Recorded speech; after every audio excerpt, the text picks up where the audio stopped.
बेसन पकुड़ी तो आपण मैंने आगरू खाई तो एबे गरमा गरम मुग पकुड़ी खाई जनइबे केमती लगिला। तो चलतु आज आम प्रस्तुत करवा गरमा गरम कुड़मुड़िया मुग पकुड़ी ता संग को टमाटो लाल लंकार चटणी। से आवश्यक उपकरण कंचा मुग डाली किछि भूषण पत्र चुना चुना करी काटी नहीं पियाज कंचा लंका धनिया पत्र अदा रसुण छेचा आवश्यक अनुसार बेकिंग सोडा छाणीबा तेल आवश्यक अनुसार लुण। तो बर्तमान चलतु आम प्रथमे मुग डाली को भुजई नेबा भल भाव ताकू 2-3 थर करी धोई मैला पानी बाहर करनेबा। से एकदम एमती सफा पानी हेबा पर्यंत ताकू धोई नहीं अध घंटा भिजिबा को छाड़िबा। या भितर आम चटणी प्रस्तुत करनेबा। सेथिपई रसुण किछि सुखिला लंका टमाटो दरकार आवश्यक अनुसार तेल लुण दरकार।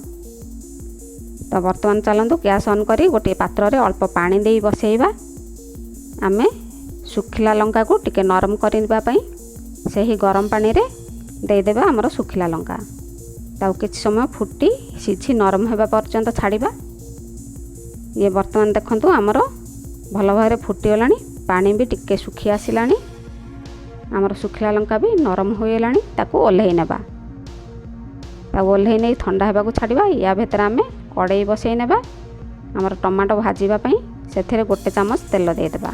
टमाटो को मुठी आखि काटी नहीं एमती फड़ा करी काटी नहीं से जल्दी सिझी नरम हो जिवो। एमती काटी नेले सेथिरे रसुण दे देबा। बर्तमान दे देबा आवश्यक अनुसार लुण दे सारिबा परे ताकू ढांकुणी दे देबा। से लो फ्लेम रे सिझिबा को छाड़िबा।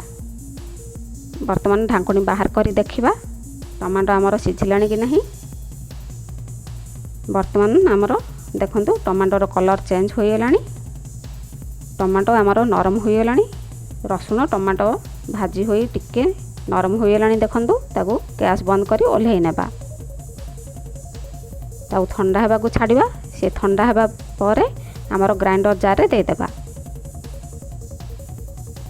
आमर आगरू सिझेई रखिथिबा सुखिला लंका भी सेथिरे देई ग्राइंडिंग करनेबा। आमर एकदम फाइन पेस्ट प्रस्तुत करनेबा। ये देखंतु आमर वर्तमान ग्राइंडिंग हो गला। वर्तमान आमर चटणी प्रस्तुत।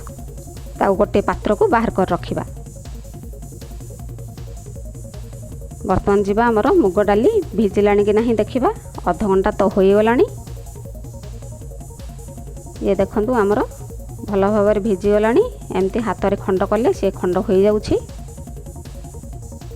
ताकू पानी रु छाणी ग्राइंडर जार रे दे देबा। बिल्कुल पानी न दे आमे ताऊ ग्राइंडिंग करनेबा। टिके खदड़िया करी ग्राइंडिंग करिबा। ये देखंतु हमरो टिके खदड़िया करी एमती ग्राइंडिंग करथिबा। से जेमती हाथ को टिके दाना दाना होई लागुथिबो से भली आमे ग्राइंडिंग करिबा। वर्तमान तो ग्राइंडिंग हो गलानी। ताऊ गोटे पात्र को बाहर कर रखिबा। वर्तमान आवश्यक अनुसार लुण दे देबा। लुण दे सारिबा परे ताकू भल भाव मिसई फेंटी नेबा। 2-3 मिनिट एमती फेंटी नेबा। तापरे 1 पिंच बेकिंग सोडा दे देबा। बेकिंग सोडा दे सारिबा परे ताकू पुणी 2-3 मिनिट फेंटी नेबा। से एकदम फ्लफी हेबा पर्यंत हमर टिके टेस्ट करबा पई गोटे गिनारे पानी नेबा। सेथरे अल्प एमती देले से ऊपर को उठी भासी आसुची माने हमर ठीक ठाक बैटरटी फेंटा हो गला। वर्तमान दे देबा अदा रसुण छेचा कटा कंचा लंका दे देबा। कटा पियाज कटा धनिया पत्र वर्तमान दे देबा।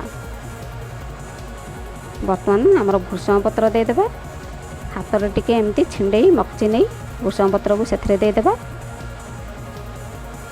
वर्तमान गैस ऑन करी तेल कड़ाई बसई नेबा। तेल गरम हेबा को छाड़िबा। या भितर आमे आउ थरे पुणी सही बैटरटी को भल भाव मिसई नहीं फेंटी नेबा। वर्तमान देखिबा हमर तेल गरम हेलानी कि नहीं। सही बैटर रु अल्प नहीं सेथरे दे देबा। एमती टिके बबल्स आसुची माने हमर तेल गरम हो गलानी। सही बैटर रु अल्प अल्प नहीं तेल कड़ाई रे देबा।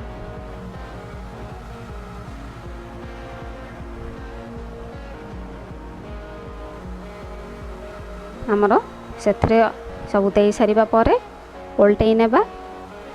ताकू टिके गोल्डन कलर करी भाजिबा। पूरा लाल करी भाजबानी ଆମର ଟିକେ କଲର୍ ଚେଞ୍ଜ ହୋଇ ଗୋଲ୍ଡେନ୍ କଲର୍ ହୋଇଗଲେ ଆମର ତାକୁ ବାହାର କରିନେବା। ଇଏ ଦେଖନ୍ତୁ ଆମର ବର୍ତ୍ତମାନ ଟିକେ ଗୋଲ୍ଡେନ୍ କଲର୍ ହୋଇଗଲାଣି। ଆମର ଆଉ ବହୁତ ଲାଲ କରିବାର ନାହିଁ, ତାକୁ ତେଲରୁ ଛାଣି ବାହାର କରିନେବା। ବର୍ତ୍ତମାନ ଆମର ଗୋଟିଏ ବ୍ୟାଚ୍ ହୋଇଗଲା। ଏହିପରି ସବୁ ପକୁଡ଼ି ଗୁଡ଼ିକ ପ୍ରସ୍ତୁତ କରିନେବା। ବର୍ତ୍ତମାନ ଆମର ସବୁ ପକୁଡ଼ି ଗୁଡ଼ିକ ପ୍ରସ୍ତୁତ ହୋଇଗଲା। ଇଏ ଦେଖନ୍ତୁ ଆମର ଗରମା ଗରମ ପକୁଡ଼ି କେମିତି ଉପରୁ କ୍ରିସ୍ପି ଭିତରୁ ନରମ ହୋଇଛି। ଚାଲନ୍ତୁ ଗରମା ଗରମ ସର୍ଭ କରିବା। ଇଏ ହେଲା ଆମର କୁଡ଼ମୁଡ଼ିଆ ଗରମା ଗରମ ମୁଗ ପକୁଡ଼ି। ତା ସାଙ୍ଗକୁ ଇଏ ହେଲା ଆମର ରାଗୁଆ ଟମାଟୋ ଲାଲ ଲଙ୍କାର ଚଟଣି। ଏହି ବର୍ଷା ପାଗରେ ଏମିତି ପ୍ରସ୍ତୁତ କରନ୍ତୁ, ଖାଆନ୍ତୁ ଏବଂ ଖୁଆନ୍ତୁ। କେମିତି ଲାଗିଲା କମେଣ୍ଟ ମାଧ୍ୟମରେ ଜଣାନ୍ତୁ। ବର୍ଷା ପାଗ ଏନ୍ଜୟ କରନ୍ତୁ। ଲାଇକ୍ କରନ୍ତୁ, ସେୟାର କରନ୍ତୁ। ସବସ୍କ୍ରାଇବ୍ ଯଦି କରିନାହାନ୍ତି ମୋ ଚ୍ୟାନେଲ୍ ତାହେଲେ ସବସ୍କ୍ରାଇବ୍ କରିନିଅନ୍ତୁ। ଧନ୍ୟବାଦ।